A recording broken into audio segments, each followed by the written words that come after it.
The next compound we're going to talk about has a lot of names, but its chemical name is sodium hydrogen carbonate or NaHCO3. It is also known as baking soda, sodium bicarbonate, cooking soda, bread soda, and even bicarbonate of soda.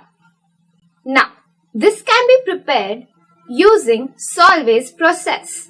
It comes after the name Ernst Solvay, where he mixed NH3, NaCl and CO2, dissolved it in water, and then got this reaction.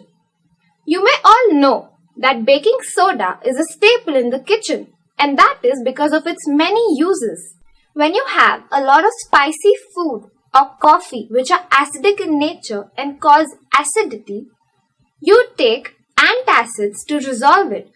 Well, these antacids have baking soda in it which help in neutralizing the reaction.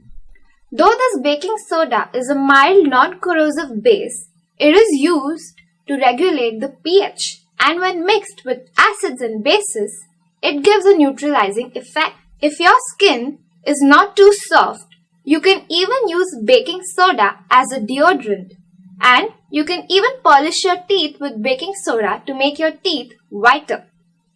Baking powder, which is a mixture of baking soda and tartaric acid, is used for making cakes and breads rise as the reaction is spontaneous. So, what have we learned today? We have learned about baking soda. Until next time, happy learning!